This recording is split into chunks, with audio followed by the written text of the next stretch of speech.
Author Donna J. Jodhan presents The Christmas Box Set Number 2. If you have not yet listened to Donna's 12 Days of Christmas Box Set Number 1, then you owe it to yourself to do so. This box set is made of 12 wonderful stories for the Christmas holiday season. They are all filled with mystery, suspense, and they all have happy endings. Now, Donna presents her second 12 Days of Christmas box set, 12 stories with wild imaginings. Donna paints pictures of hope, peace, and a bright future for the world. She develops amazing stories that will warm and thrill the hearts of the listener. Sit back now and enjoy Donna's 12 stories. You can email your thoughts and feedback to Donna at donnajodhan@gmail.com. Merry Christmas and Happy Holidays to everyone.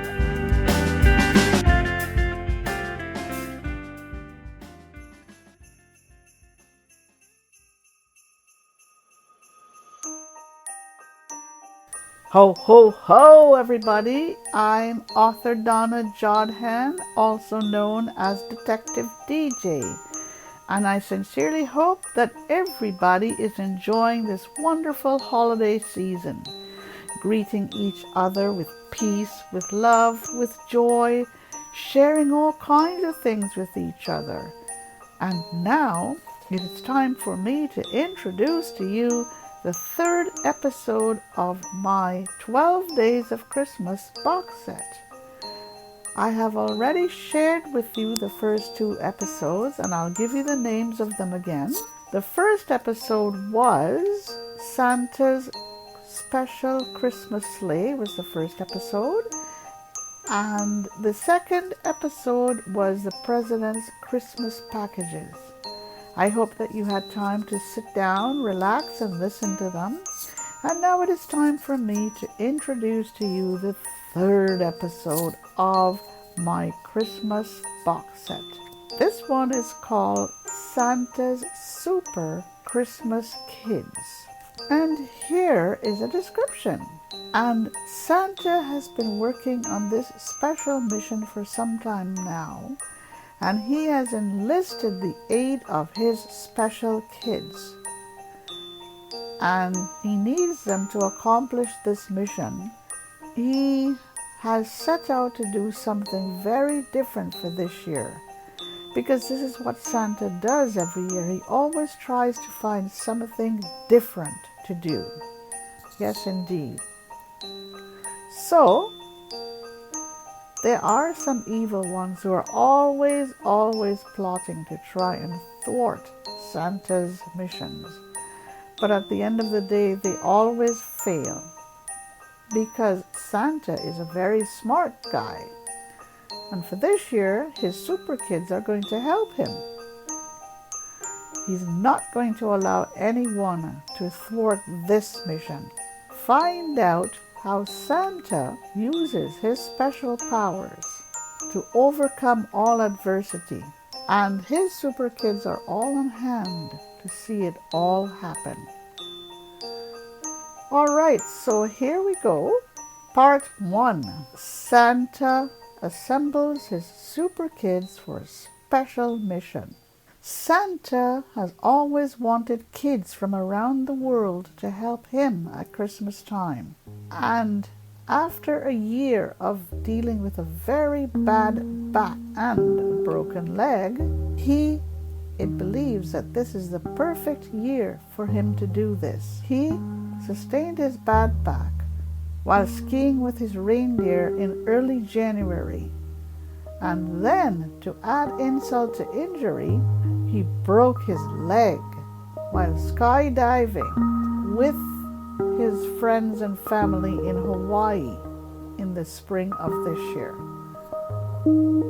And his bad back had just about healed, but then came the broken leg. So, for the past few months, he has been recuperating and recovering. But this has not stopped Santa from drawing up a special mission for this year. And Mrs. Claus have spent very long days putting this mission together.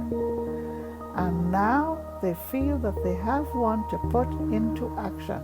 This mission will be all about kids helping kids. First off, Santa visits his special school for kids, and it's a special school where students learn how to do some very special and exciting things. Unique things and things that will be always remembered. Santa established this special school several years ago, and his students are carefully chosen from around the world. Them and their parents are invited to stay with Santa and Mrs. Claus for 16 months. They arrive in September of one year and remain at school until the December of the following year. So it's 16 months at Santa's school. During their first December, the kids participate in a special Christmas mission. They get to watch the seniors at work on their mission, and they get to participate in it to some extent. Then in January of the following year, it is their turn to get ready for their mission the following December. So the first December, they get to watch the seniors participate in their mission before they leave school. And then in January, they get to start training for their mission. Here is where they get to shine. During the year, the kids are trained rigorously. They train hard, but they also have lots of fun while their parents look on.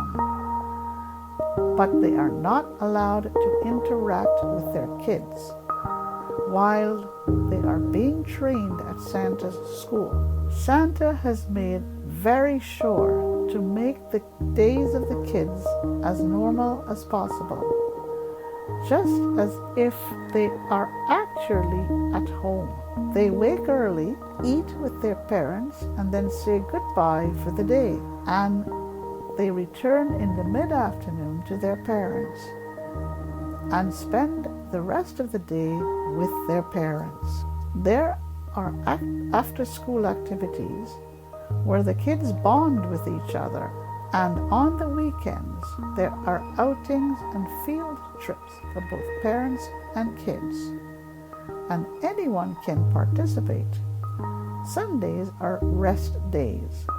The parents are allowed to interact with other parents and families while their kids are at school, and they can even work remotely if they choose. But it is all heavily supervised, and security is extremely tight. Parents can either decide to leave their jobs outright, and Santa will ensure that they find employment when they return to their home, or they can choose to take a leave of absence, and Santa will again help them to regain their jobs when they return home. Here is where Santa would use his special powers to make all of this happen. No worries, because Santa and his legal team has worked very hard to make sure that all of this will happen, that everything is above board and very legal. And by the time the kids and parents return to their homes, they barely remember what has taken place over the last 16 months. Of course, parents and kids could opt out of Santa's school at any given time, and Santa will send them safely back to their homes. Santa chooses kids who are deserving of a chance to shine. Those kids who are less fortunate and come from troubled homes, or kids from those parts of the world where there are wars, starvation, and poverty. For this year, Santa is going to work with some very special students who have unfortunately lost their parents, and now they have become orphans. There are the same number of little girls and little boys at the school. Santa's special scouts, Reindeer Frosty and Misty, Dolphins Sequin and CJ, Snowbird's snow cone and snowflake, and Lamb's raindrop and rainbow, scouted these special kids, and Santa did the rest. Reindeer Frosty and Misty scouted their kids from the Ukraine and Poland, choosing kids who had lost their parents either to war or that the kids and parents had become separated when Russia invaded the Ukraine, and kids and parents were inadvertently separated when they entered Poland. These are the kids that were chosen. Several times the reindeer were almost killed by Russian soldiers, but they were well-trained scouts, with Frosty and Misty always covering each other's backs. And they had done their scouting very, very well. And Santa had brought these kids to the school through the back channels, using specially equipped sleighs to transport these kids. Dolphins, Sequin, and Sea Jade, acting as scouts, had chosen their kids from the beaches of Cuba, choosing kids who had no parents and who had been making a living through horrible means. The Dolphins had used their special skills to bring their chosen kids to the beaches, making sure that no one saw them. And from there, Santa had taken care of the rest, using special sea sleighs to do the transporting. Then we had Rainbow and Raindrop, two of Santa's scouts, lambs, being used to scout their kids. And they had chosen their kids from the fields and meadows of Afghanistan.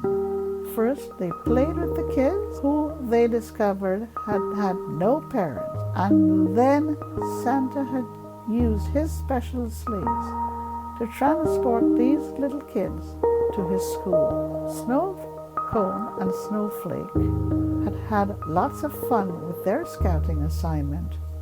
They had traveled quite a bit more to choose their kids.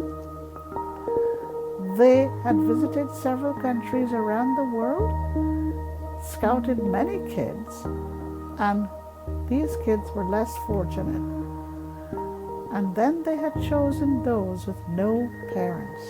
Santa had to use several ways to transport the kids, from special sleighs outfitted with special gadgets to special invisible suits for the chosen kids, and finally special suits for his scouts, so that they would not be discovered or injured. Everything had been well coordinated, and Santa had had help from his best buddies, Marco and Nicholas, who had helped to develop the gadgets and suits that Santa had needed in order to fulfill the initiative. So that was the scene at this present time. Part 2. Santa employs some special tutors. Now it was time for Santa to put his initiative into action. All was set, and there were special dorms waiting for the kids upon their arrival, all decked out with the finest facilities. But Santa had also made very sure to ensure that these kids were not going to be spoilt rotten. He had employed special language tutors to help the kids learn how to communicate with each other.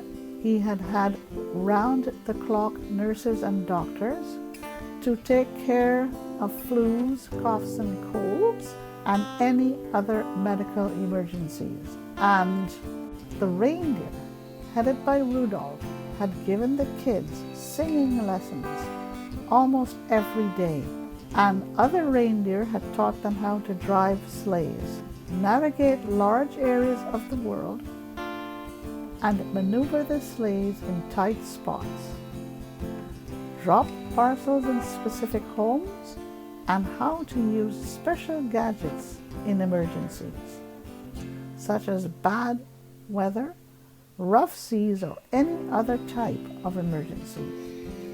So the training was very, very intense and thorough.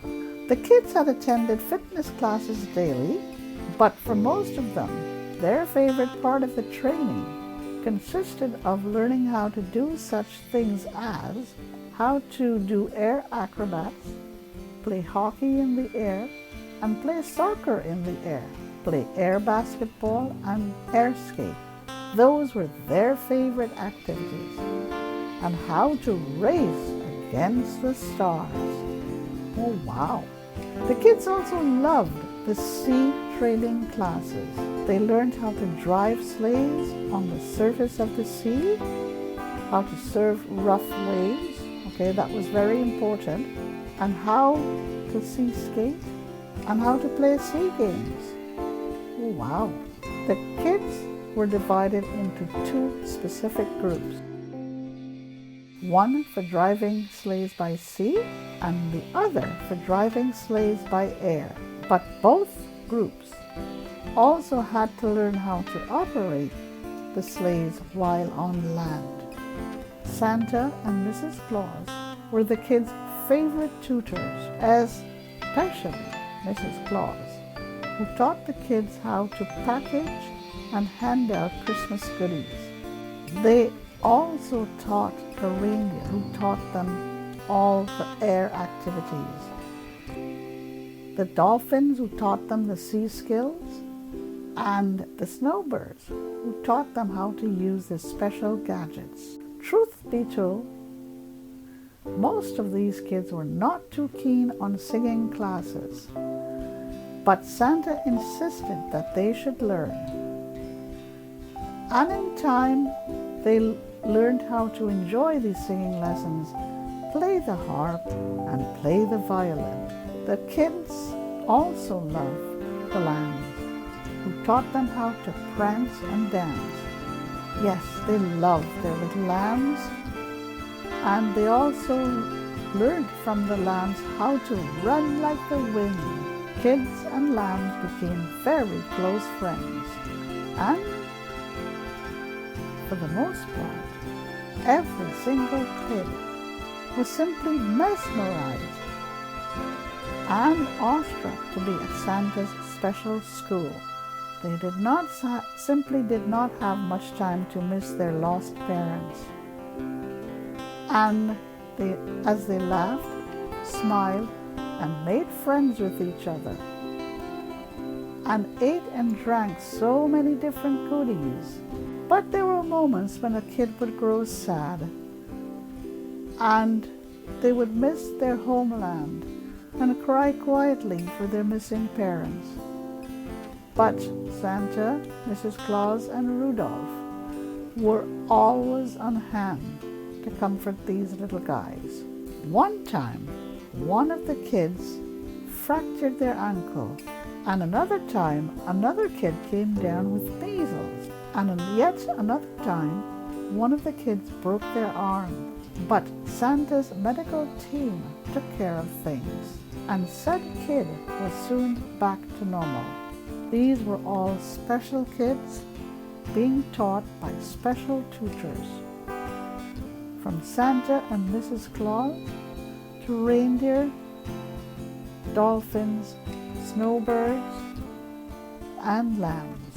Just enough time for some sleep after a long day of happy training. And Santa always marveled whenever these kids got up to their funny tricks and antics and their little pranks that they would occasionally play on each other, or even sometimes try on their tutors. And this was how it was at this present time.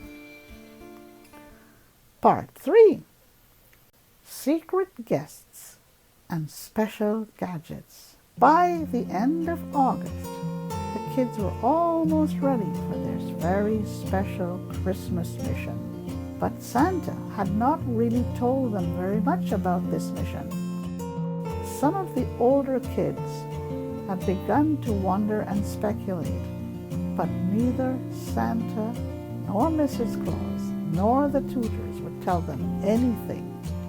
On September the 1st, some very special guests arrived to start getting the kids ready. And they were there to help them get ready to learn how to use their special gadgets. And suspense was high in the air. On that evening, the kids were introduced to their very special gadgets and their very secret guests. Before now, the kids had been told about these very special guests in passing, and the kids were told about some of the gadgets that these guests had developed for Santa over the years. But none of these kids had ever expected to meet these guests in person. The lights were bright as the kids took their places, their faces filled with expectation and wide smiles. And then the lights were lowered just before the special guests were introduced. There on stage were Santa's very close friends, Marco Sumner, Santa's very special friend, President Marco Sumner, his very close friend, Nicholas Gleason, Santa's very special friend, and Marco's eldest son, Little Nick. They were going to be here for about a month. And during that time, they would be teaching the kids how to use some very high-powered gadgets that they had developed for this mission. The kids were completely silent, and their attention was complete as each gadget was introduced and a short description given. The kids were especially intrigued when Nicholas was introduced, and he told them that he was vision impaired and that he had developed some very special gadgets using braille and voice features. As the kids would later discover that Marco and Nicholas, with Little Nick as their tester, had developed gadgets with braille, voice, and mainstream input and output. For the next 2 hours, Marco and Nicholas gave live demos of each of these gadgets. And after a short break, the kids were split into groups, and they were told that for the next month, they would receive specific training as required. None of these kids slept very much that night, as memories of those very special gadgets danced in their dreams. And many of these kids dreamed of being able to talk directly with Marco and Nicholas. And they were all eager to get started the next day. That is, after they were served an extra special breakfast. Yummy, delicious, and so very filling. Santa had decided that the 3 vision-impaired kids in the group would receive special training from Nicholas, where they would learn how to use the communications control panel and console using braille as a means to communicate, alongside electronic input and output, while a few were chosen to work with Marco on voice input and output gadgets. The entire group was also trained on emergency gadgets such as how to determine weather forecasting. It was all about learning how to do weather spotting, and this was for the entire group. Rough seas warnings, bad storms forecasting, snowstorm forecasting in particular, and lots more. They were given in-depth training on how to individuals that could get them into trouble or situations that could get them into trouble, and how to track and remember specific routes to the rest of the world or across the globe. And for this, they were taught how to use specially developed photographic devices and high-pitched whistles as to how to communicate. And these were whistles that could only be used or heard by Santa's group and no one else outside the group. Okay, so there was a lot to learn. Reindeer, snowbird, and dolphin teams were made senior supervisors, and they had already received training on these special gadgets. At the beginning of October, everyone was introduced to the specially developed sleighs, along with their special suits, shoes, hats, and sea gear. And by mid-October, training was all but complete. Marco, Nicholas, and little Nick had returned to their homes by this time. Santa had decided to give his kids a break for the next few weeks, but he had planned a special event for them at the end of October. And what a surprise it was for everyone. During the break, most of the kids read, rested, played games, and did other fun things. They fraternized with Santa's tutors.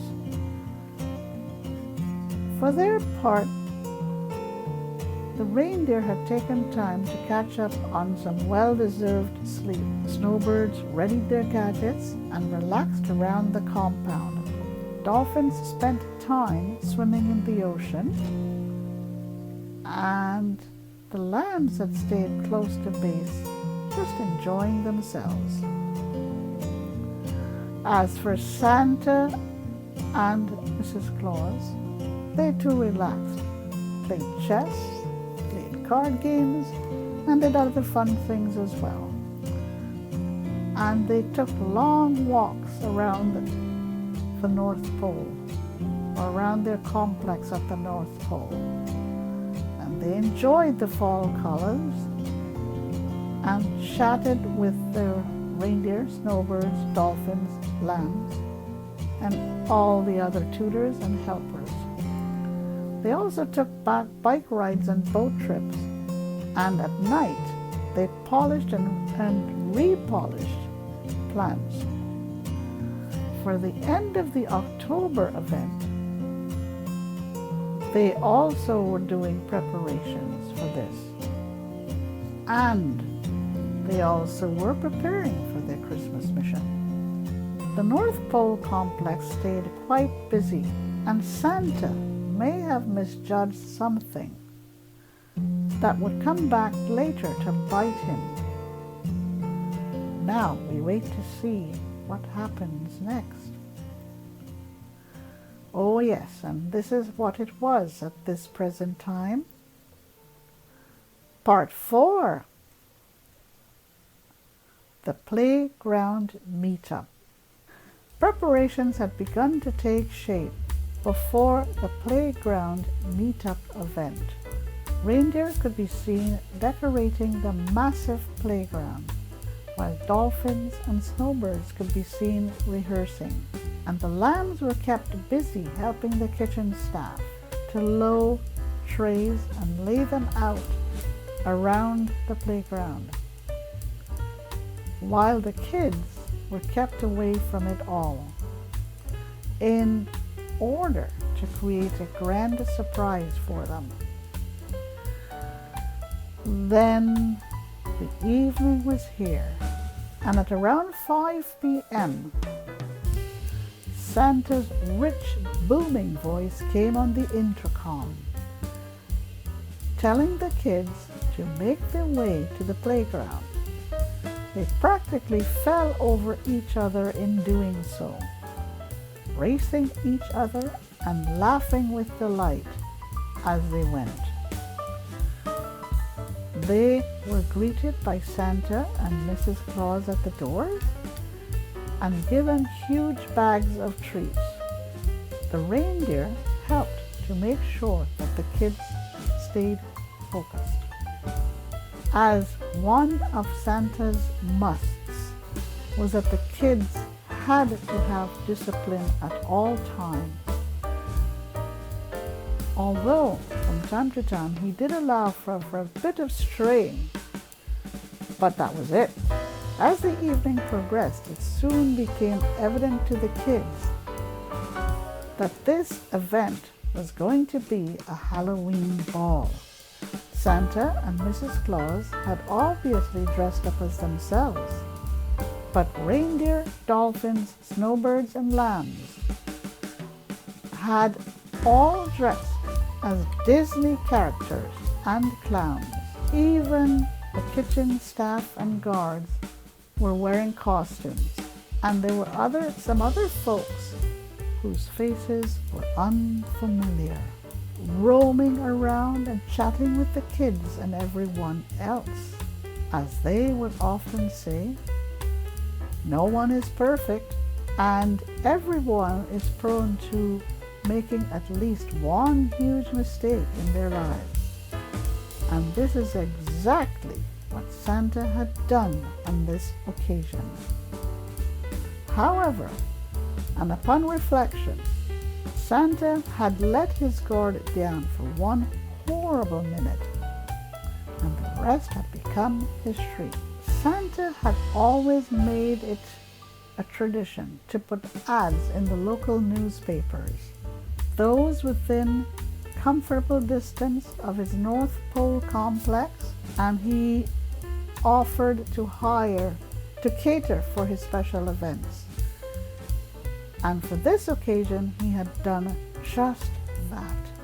Santa had wanted to give something special to his dedicated security guards, so he had arranged with the chosen caterers to prepare something extraordinarily special for his guards. And boy, was it ever extraordinarily special. And Santa had also wanted to give back to his neighborhoods, often giving opportunities for folks to work at his massive complex.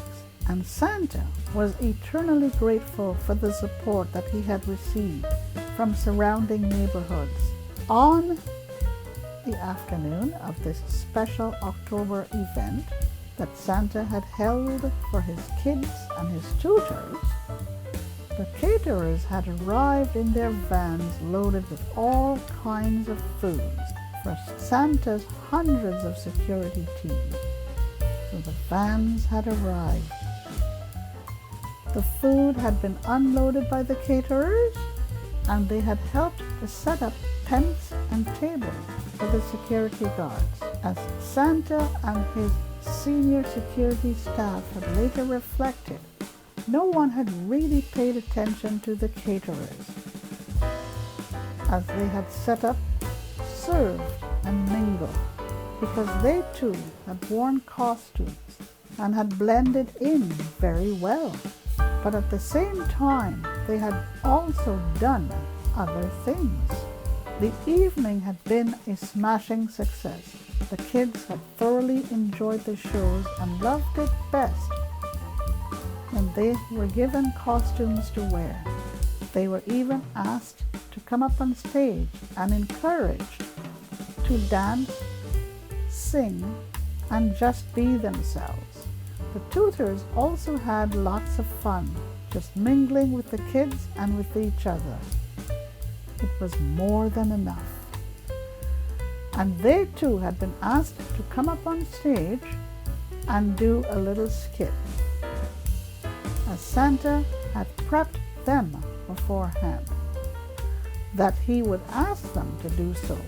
The reindeer had performed high trapeze displays. The snowbirds had pretended to simulate flyby acrobats. The dolphins had done ballet dances, and the lambs had carried out other types of acrobats and dances. And one of their hits was the reaching for the moon lamb leap. Then the evening had ended with colorful fireworks and Santa and Mrs. Claus giving a sleigh show of their own, culminating in them in their Santa copter handing out special gifts to kids and tutors. And as the caterers mingled and served, they also made sure that other business was taken care of when they were serving the guards. They had spiced up the dishes that they had brought and had put mild zingers into the drinks, making sure that just enough had been added so that the guards would become less alert and more relaxed. And this was how it was at the present time.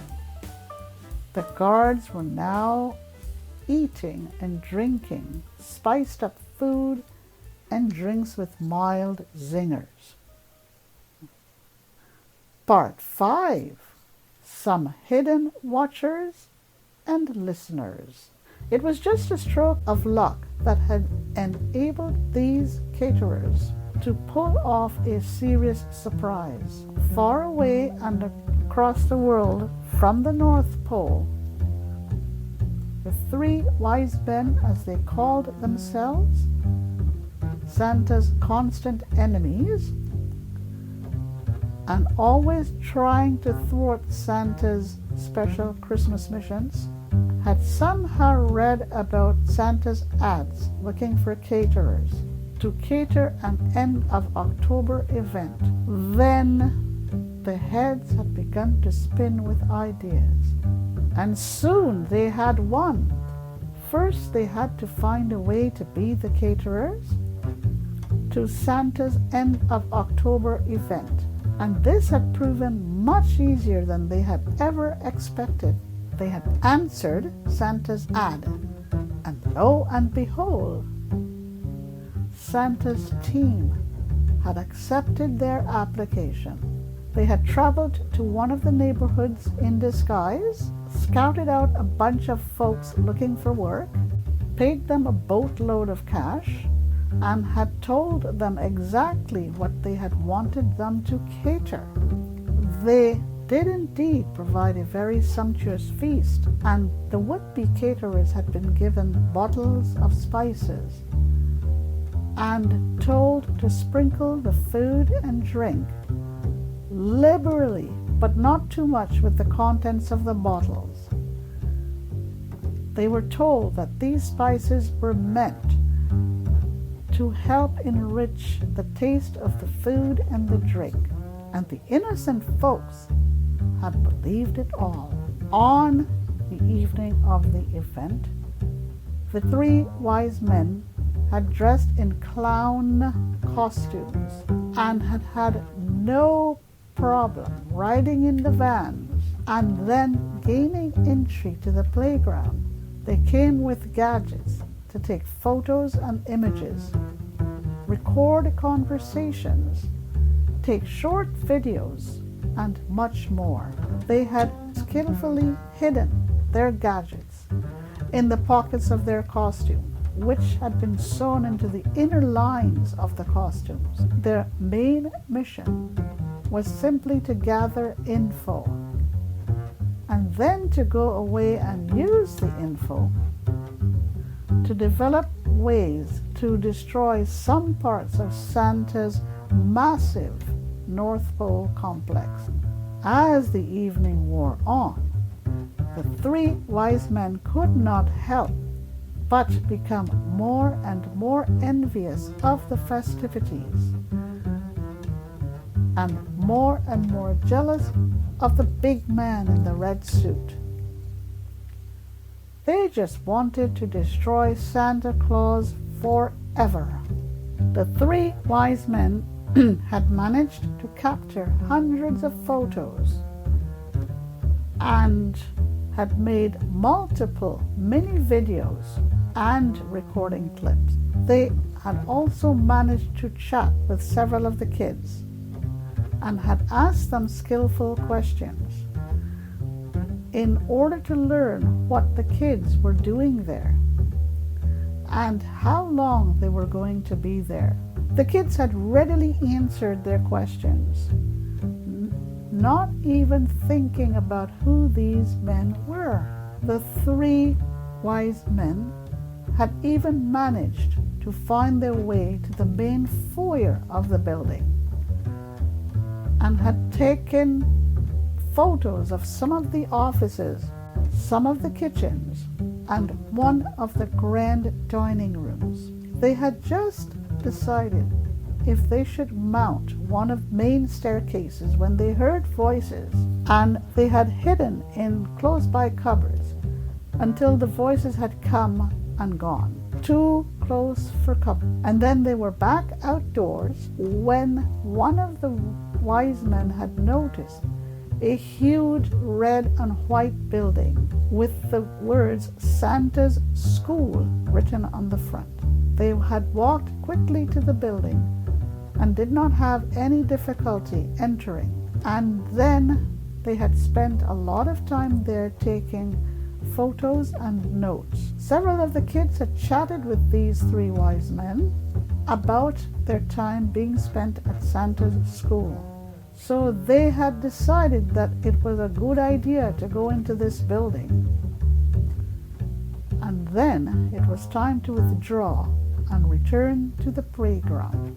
The three wise men had almost missed the catering vans as they had started to depart, and had just made it to the back of one of these vans. No one, however, had really paid attention to them, and this is how it was at this time. Part 6. Schedules and Plans. The three wise men journeyed back to their own complex the next day.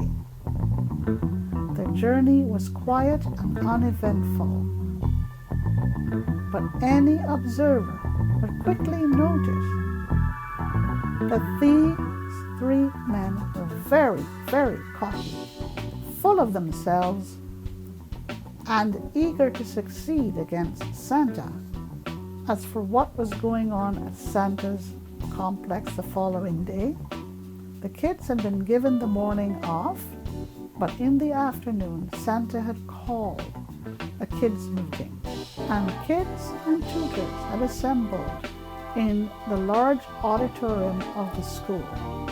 Everyone was expectant and excited, and they did not have long to wait. Santa wasted no time in outlining the mission for his kids for this year. The mission that he had titled Kids Helping Kids. Santa told the kids what he was expecting them to do with regard to his Christmas mission for this year and how he wished for them to carry it out. Santa had briefed his tutors in the morning, so they were already waiting eagerly to spring into action. Santa carefully laid out the schedule, assigned each kid and each tutor to their respective tasks, and then he had left the auditorium, leaving the kids and tutors to start planning for the big mission. The kids were stunned, but simply raring and ready to get started. Most of all, they wanted to please their hero, Santa.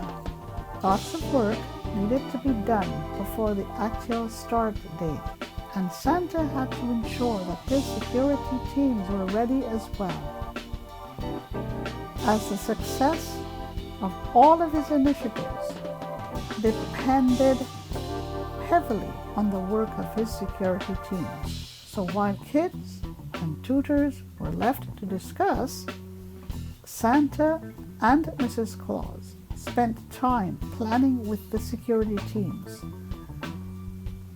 and ensuring that they fully understood what was expected of them.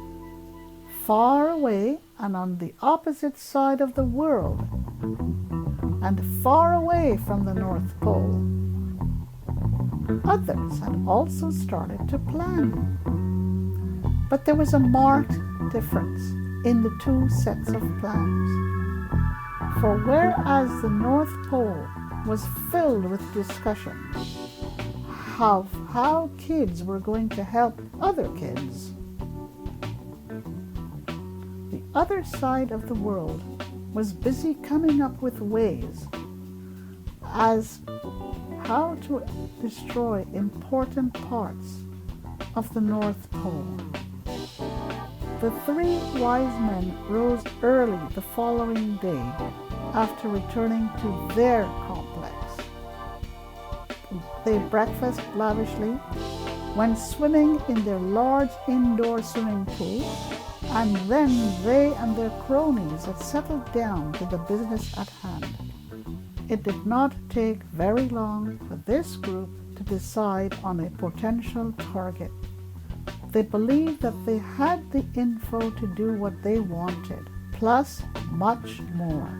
And now they needed to decide how to carry out their devious mission successfully.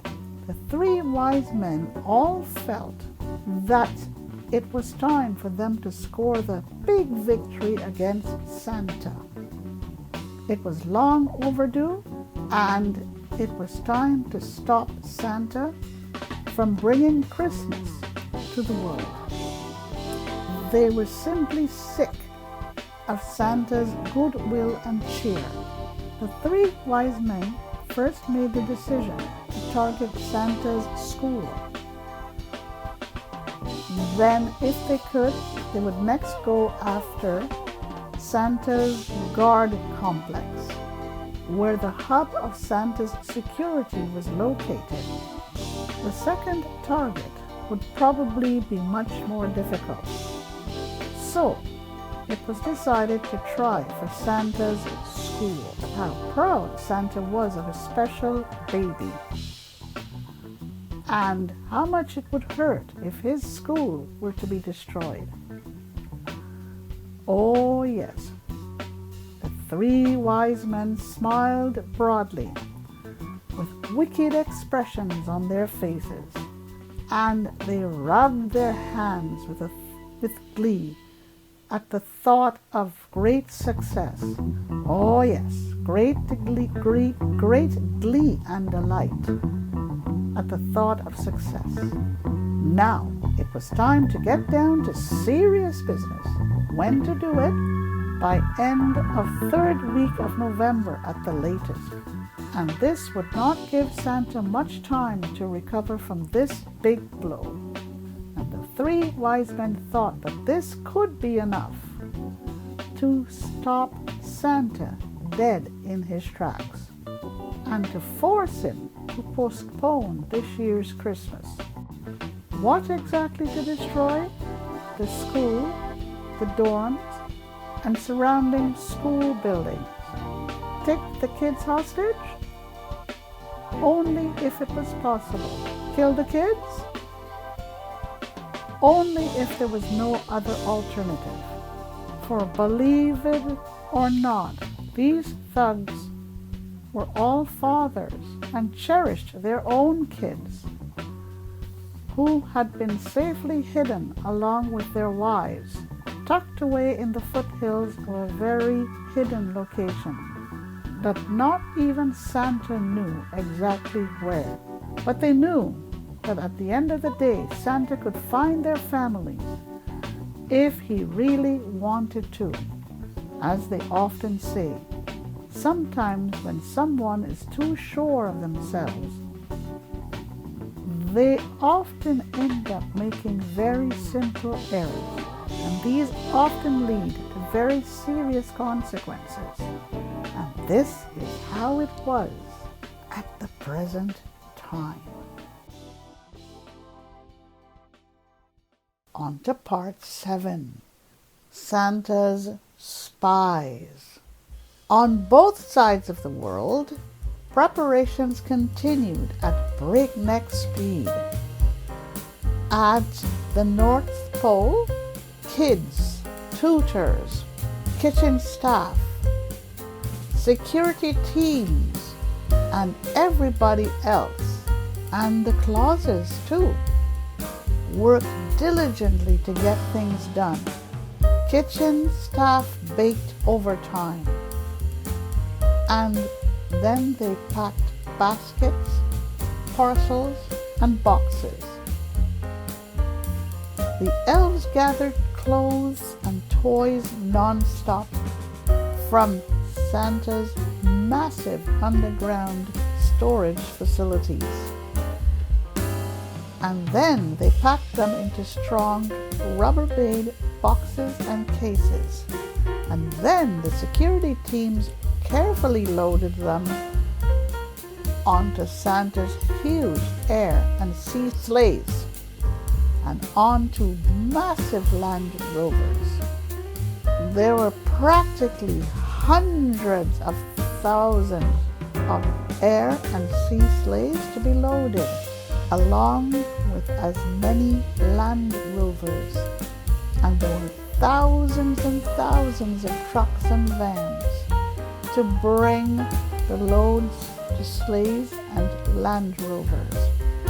The security teams also checked and rechecked all of the gadgets aboard the sleighs and Land Rovers. And loaders of these Land Rovers and sleighs worked mainly at night to carry out their jobs, as it was felt that it was more secure to work under the cover of darkness. Everything was coordinated down to the last detail, and Santa and Mrs. Claus and the supervisors worked tirelessly to ensure that all went very smoothly. Santa's brother, Sandy, and his two cousins, Stoyan and Stefan, also came along to help out, and Santa and Mrs. Claus were really pleased to have their family come and visit and to help out. Of course, there were the odd mishaps, but nothing too serious. Santa had everything in hand because, after all, he had been doing this for many, many years. So he had a lot of live practice. He practically did all of this in his sleep and knew what to expect and how to find workarounds whenever he needed to. As for the other side of the world, the three wise men worked full steam ahead with their mission. They had developed a plan to gain entry to Santa's massive North Pole complex. And this, in retrospect, was a very simple plan. They would pose as caterers, similar to the ones that had catered Santa's end of October event. And they would offer to cater another event for Santa, a Thanksgiving event on Thanksgiving Day for Santa's hard-working security staff. They would then use the same strategies as they did for the end of October event, and this would surely gain them entry to their target, Santa's special school. Their plan worked, but not quite. Santa accepted the offer to have this event, as he thought it to be a great idea and gesture, and the three wise men had leapt for joy when they received the good news. Santa did not have any reason to suspect anything, except for one single phone call 2 days before the event. The caterers were ready, but so were others, Snow White and Rose Red, and Batman and Robin. No, not the real characters, but Santa's special spies. These were code names for the real spies, who were always on the watch for anything and everything, who Santa and his team would later reflect caught a very lucky break just 2 days before the Thanksgiving event, when a phone conversation was intercepted between one of the 3 wise men and one of their staff. It was time for Snow White and Rosewed and Batman and Robin to do what they did best. That was to thwart any potential danger and to protect Santa and his family and the North Pole. Batman and Robin, aka Marco and Nicholas, had set up special devices to monitor the area around Santa's North Pole complex. The devices were capable of listening to activities up to about 100 miles around the complex, and they were extremely clear and powerful. They could pick up both video and audio and relay everything live to Marco and Nicholas, who were stationed thousands of miles away at their homes in Bobbin Square, located in a far-off country. Early on the Tuesday evening, just before Thanksgiving, Batman and Robin had started to pick up some very soft beeps, and then the beeps had begun to grow louder, and they knew that something was afoot. They hurried to their respective consoles, sat down, and there they waited. Soon they were receiving both audio and video, and Marco was describing the images to Nicholas, who was following along on his braille display.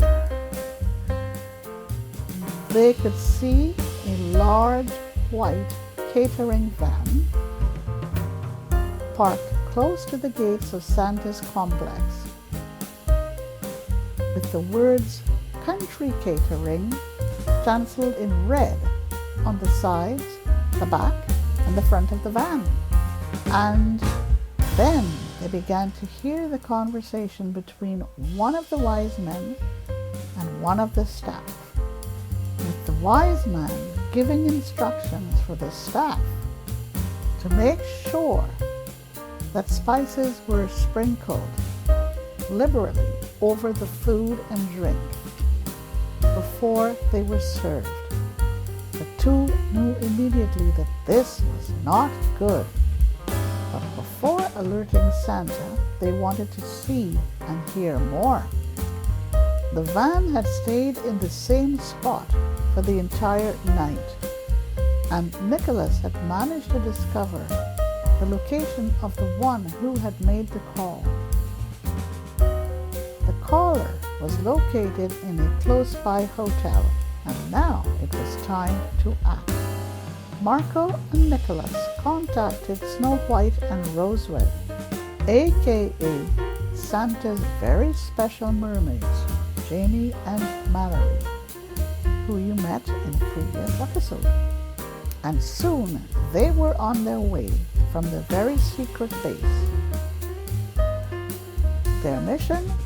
To enter the hotel where the caller was staying and to find a way to immobilize what was about to take place. Jamie and Mallory hastily packed their very special gear and alerted their stations along the way to be on the lookout for them as they traveled and to stay ready. Then they set out, and by the time that they had reached the hotel, the plan was in place. And this is how it was at the present time. Part 8. Santa changes course. Jamie and Mallory were indeed very special spies. Their base was known only to Santa and Mrs. Claus, and their fellow mermaids were scattered in secret bases around the world, so that they were always ready to act and to help Jamie and Mallory to carry out their special missions for Santa at any time. Jamie and Mallory entered the hotel, prepared a tray of drinks and snacks bought from the hotel's bar, and then they had quietly mounted the steps, the carpeted steps, to the 3rd floor, where they knocked softly at room 303, and they identified themselves as room service, telling the person inside the room that they had a tray for him, compliment of the hotel manager. The occupant opened the door, and there in the doorway stood the wise man who had made the call, totally taken in by the beauty of these two so-called staff members. Jamie and Mallory then engaged the wise man in idle chit-chat, set the tray down on the table, and then had served the wise man, and he told them that he had been expecting 2 friends very shortly, and he wanted to wait for their arrival. No worries. Jamie and Mallory left the room, but stationed themselves outside the room so that they could see when the other 2 friends had arrived, and they made sure to hide themselves. They did not have to wait very long. Events moved very, very swiftly after this. Jamie's and Mallory's snacks and drinks contained some very potent sleeping pills. The 3 wise men had eaten, drank, and soon they were knocked out. Then, when they had felt that the pills had worked their magic, the mermaids had entered the room and had found and photographed the relevant information, leaving the sleeping wise men to wake hours later. They then sent their photographs off to Marco and Nicholas, and they then took care of the rest of business. Of course, Santa was eternally grateful to his spies. Now, Santa needed to change course. When the 3 wise men had arrived in their catering vans on Thanksgiving Day, they were met by lines and lines of hundreds and hundreds of teddy bears, all dressed as wise men, standing tall and proud. The jig was up, and the 3 wise men knew it. They quickly withdrew and drove away, knowing once more that Santa had won. Santa was not going to take any chances, and he had enough time to alter his plans. First, he and Mrs. Claus had shared what had happened with the family and the security team. Then he called an emergency meeting with the family and the security team, and also included the tutors, making sure that the meeting room was swept thoroughly for any bugs before the meeting commenced. Marco and Nicholas, along with Jamie and Mallory, were also in attendance. Marco and Nicholas attended virtually, and Jamie and Mallory were there in person. The meeting had lasted for quite a while. The kids never knew what had taken place, and some of the reindeer kept them occupied while the meeting was going on. At the end of the day, Santa and his team had developed a new plan for their Christmas initiative, and in truth and in fact, it turned out that this plan was even more elaborate and more exciting. That night, the kitchen staff had prepared a very sumptuous dinner for everyone, and as they prepared for bed, Santa and Mrs. Claus had thanked God that once more they had managed to save Christmas and now his kids were going to help other kids and bring them lots of joy and cheer and blessings of Christmas. The original Christmas initiative was supposed to have included sleighs in the skies, sleighs in the sea, and maybe sleighs on land. Now this was changed, and Santa had told the kids on the evening of Thanksgiving, after they had enjoyed a delicious Thanksgiving dinner. And this is how it was at the present time. Part 9. Santa's Students at Sea. It is now December 23rd, and everything is finally ready for the big takeoff. And it is all under the tightest of security. Santa is ready to give the signal for launch. Each student kid is at their respective post. Each tutor is also positioned and poised. And everyone else is ready and awaiting the signal from the big man. Santa stands on a huge podium in the middle of the massive playground, and he is surrounded by Mrs. Claus and his family. Marco and Nicholas are watching virtually from afar, and Jamie and Mallory are also following from their secret base. Santa slowly raises his arm, and the signal is given, and everything is ready. The whistles, worn by everyone involved, emits a high-pitched sound heard only by each person wearing the whistle around their neck on a thick gold chain. And on the front of the whistle is Santa's special emblem.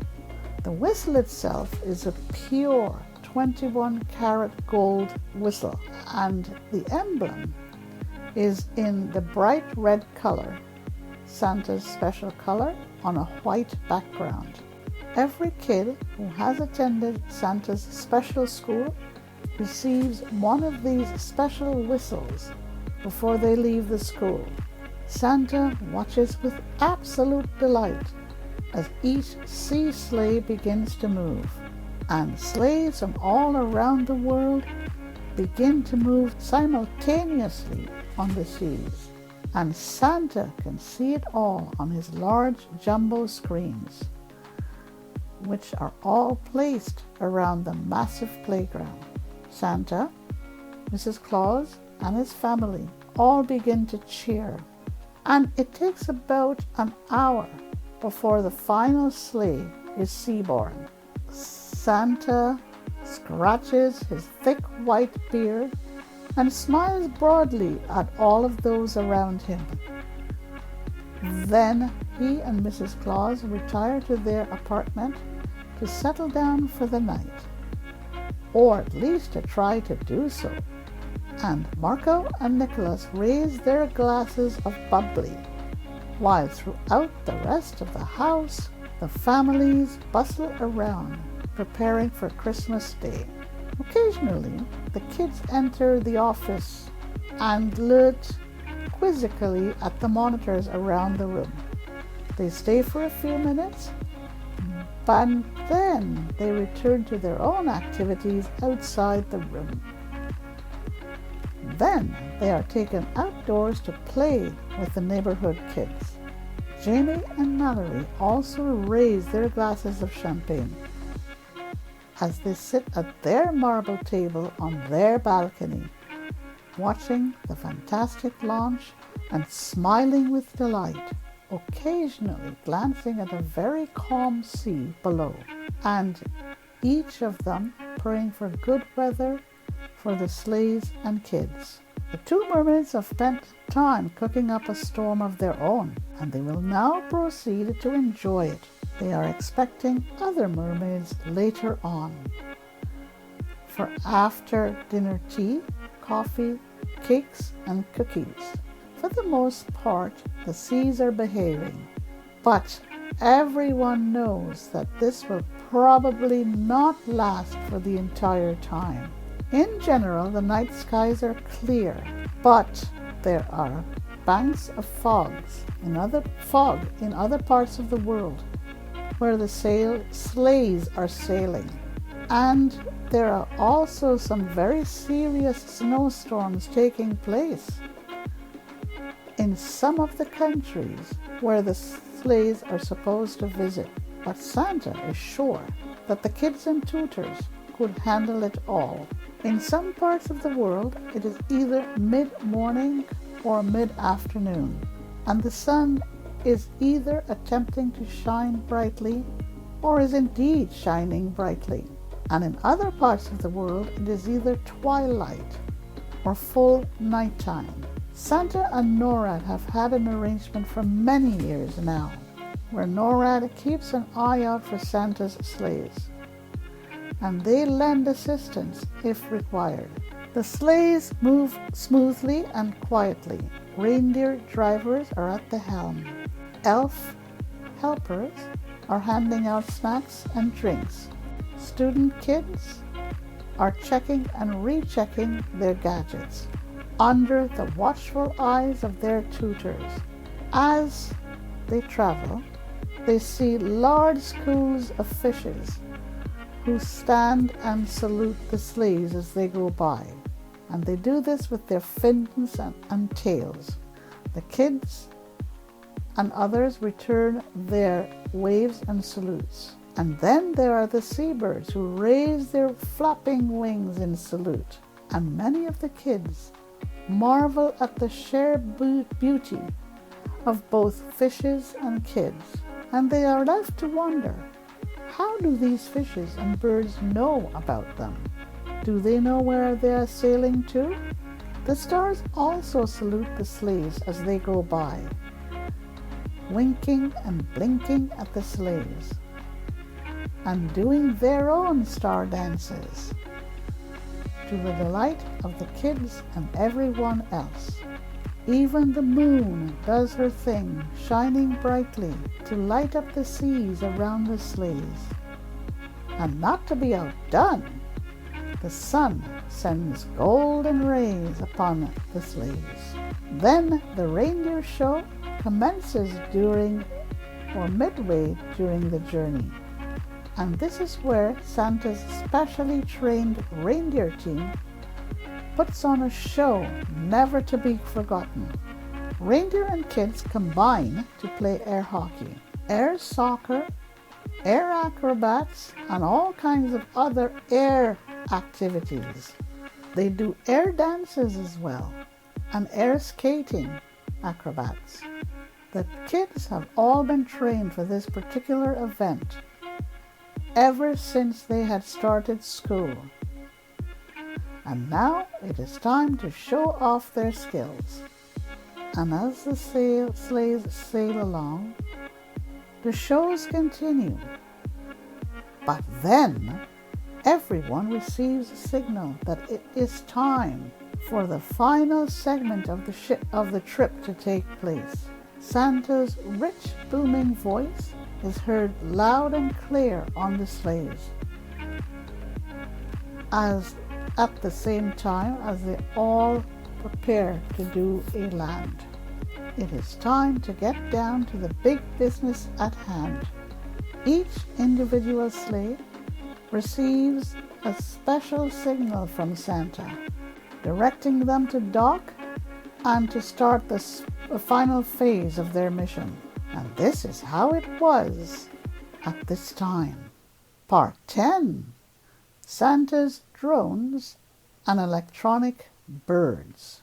This was probably going to be the trickiest part of Santa's mission. And for the most part, it was up to the kids and tutors to make this work. Of course, Santa's reindeer, elves, and helpers were on standby.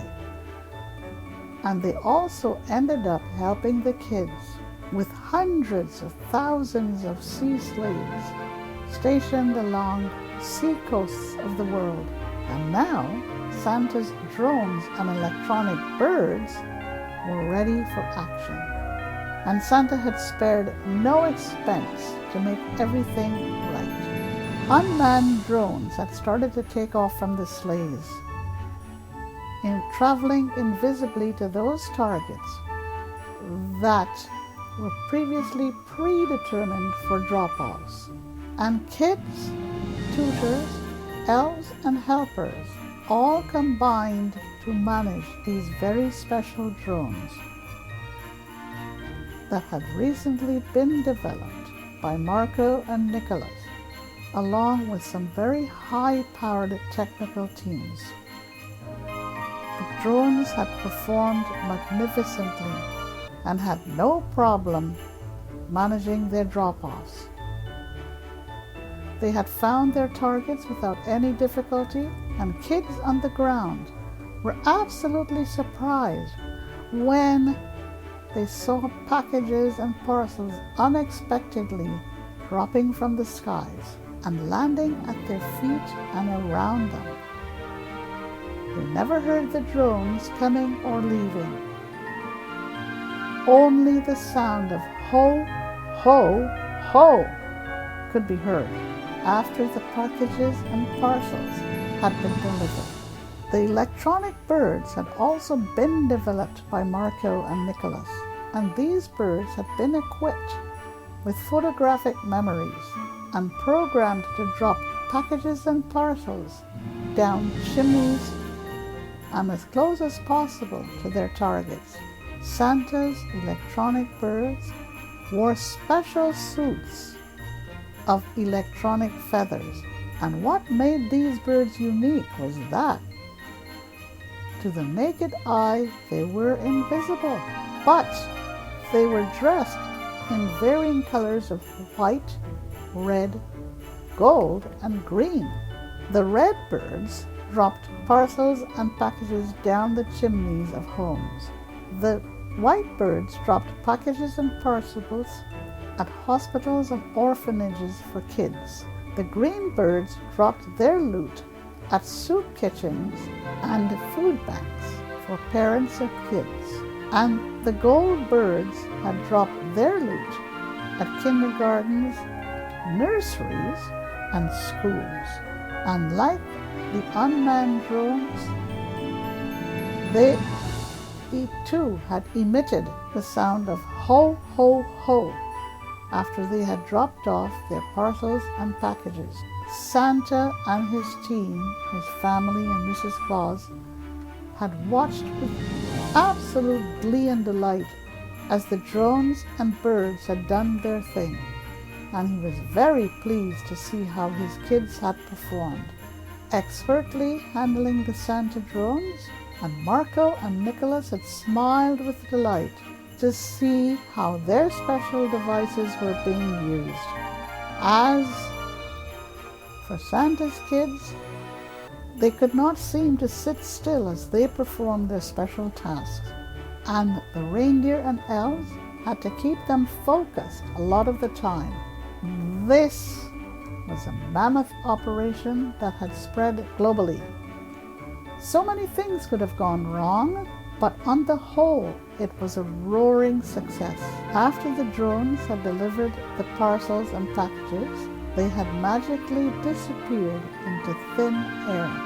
But the Santa birds had all returned to the sleighs, and then they had been programmed to return to the North Pole to be put in storage. Those kids who received packages and parcels first had to get over their total surprises before they were able to recover and open them.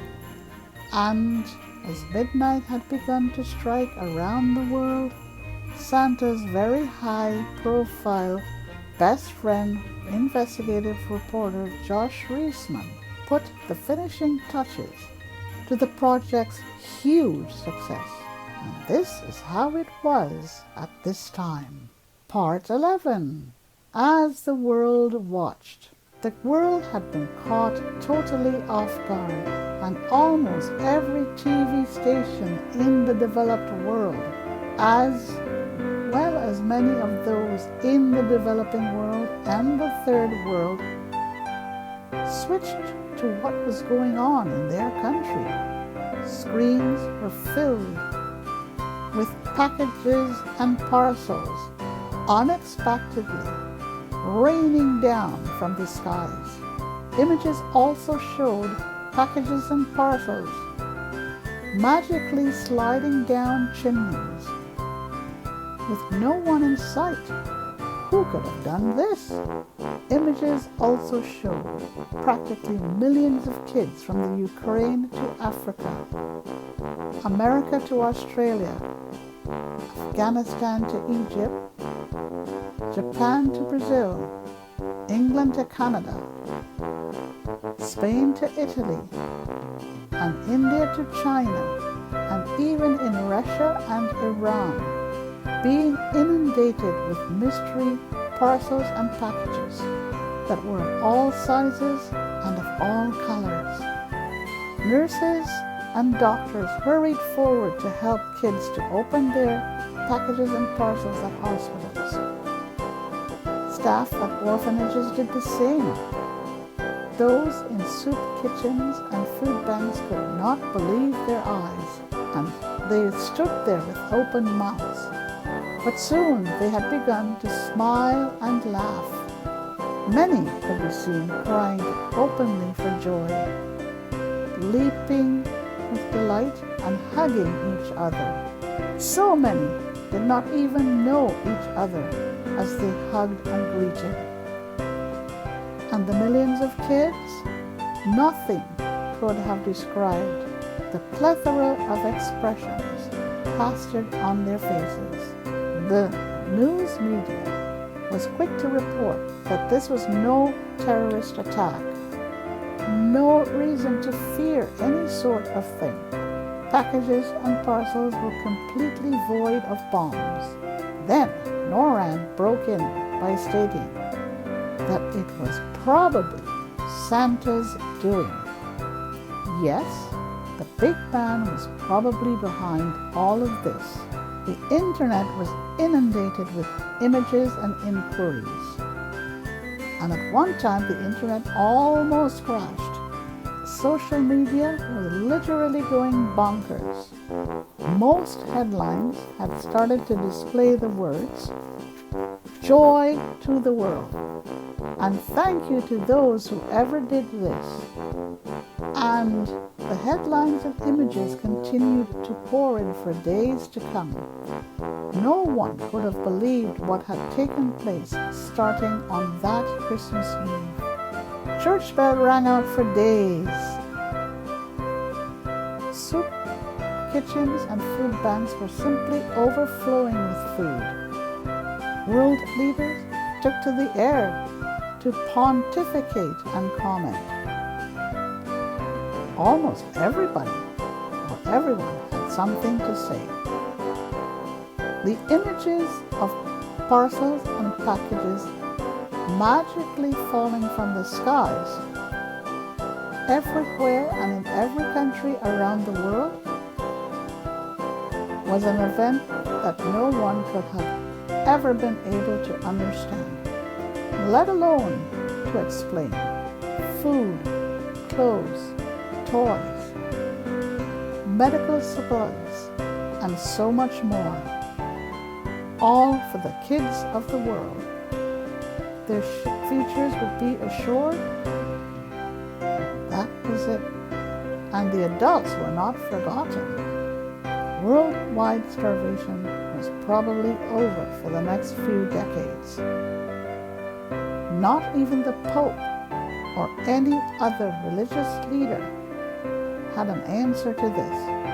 It was early Christmas morning at the North Pole, and as Santa relaxed in his Santa's chair, sipping on hot cocoa and munching on chocolate chip cookies, he and Mrs. Claus yawned and smiled broadly at each other.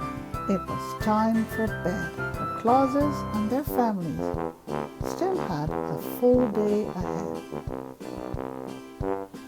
and Santa could not wait to unveil his final Christmas surprise for this year.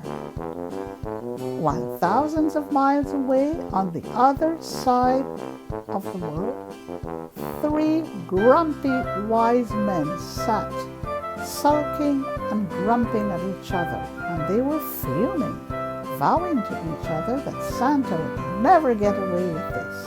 And this is how it was at this present time. Part 12. Christmas Day at the North Pole. Santa had instructed everyone to sleep in, as he had wanted to do the same. Santa was very, very tired, and his back was starting to bother him. Besides, he had started to feel as if a cold was beginning to creep in on him. It was a very cold mid-Christmas morning when the North Pole finally began to stir. Of course, the kids had been the first to stir, and loud whoops could be heard coming from their dorms, as they had found loads of presents waiting for them at the foot of their beds. Despite most of them being tired and sleepy-eyed, they managed to somehow drag themselves out of their beds and down to a huge brunch. And there waiting for them was Santa, Mrs. Claus, and the Santa family, tutors and elves. But not before they had managed to open many of their presents. A lot of gadgets, snazzy clothes, books, board games, and other types of building kits and model kits as well. And there was sporting paraphernalia. The little girls also received such gifts like doll houses with fancy furniture, tea sets, makeup kits, and all kinds of other little kits. And they also got sewing and knitting kits, while the little boys received such gifts as fishing rods, model games, and shipbuilding sets, model planes sets, and anything like that, balls and basketballs and Meccano sets. This memorable day at the North Pole was marked by some very memorable surprises. And as Santa later confided to Mrs. Claus, he was not sure who was more surprised, he and Mrs. Claus, or the kids, or the tutors, or the reindeer, or the elves, or their helpers. The kids had presented Santa and Mrs. Claus with a helicopter that they had built all on their own, with help from their tutors and Marco and Nicholas. This helicopter was especially equipped with special guiding gadgets, seats for reclining and relaxing, and it also had a retractable roof that could be rolled back on sunny days. Most of all, the Santa copter, as it was called, could be put on autopilot and programmed to fly almost anywhere within a 2,000-mile range. The Santa copter could be made to appear invisible, or it could remain visible. Finally, the kids had made special Santa suits to be worn when riding in the Santa copter. Santa was overwhelmed with pride and emotion, and he and Mrs. Claus had tears in their eyes as they thanked and hugged each kid and each tutor. Marco and Nicholas would get their reward much later. Then Santa had his own surprise for the kids and the tutors, and finally for his reindeer. The kids knew that within a few days, Santa would be sending them back to their homelands. as had been discussed when they had arrived at first to the North Pole. And for their mission, many had begged Santa to let them stay longer. But Santa had only nodded his head sadly in response. Santa first handed out surprises to his tutors. A special drone for each of the tutors. And these drones were equipped with photographic memories, electronic maps, and guiding devices. And the tutors could use them wherever they chose to. The elves and helpers each received a mini sleigh of their own, with similar functions and gadgets to the drones. Then it was the turn of the reindeer. Santa gave each reindeer the keys to specially made motorcycles and cars. They were dubbed reindeer cars and reindeer motorcycles. And they could drive these around the massive North Pole. Then it was time for him to give the kids their surprise, one that they would never forget, and one for a lifetime. And as Santa's elves and helpers brought in folders, the kids had grown very silent and expectant. Then Santa had unveiled the contents of the folders. Each folder contained papers for each kid, and they were legal documents whereby Santa and Mrs. Claus had agreed to adopt each of them as of now. The Clauses were the legal guardians of each of these kids. There was complete silence. Then Rudolph had broken it all with a loud ho, ho, ho. The end. I hope you enjoyed this special episode of mine, episode 3. It's all about Santa's special kids. I hope you're enjoying your holiday. I wish you a very, very lovely holiday time, wherever you are, whatever you're doing. Just remember to share peace and joy and greetings with each other. Take care now, and we'll see you again very soon. Ho, ho, ho.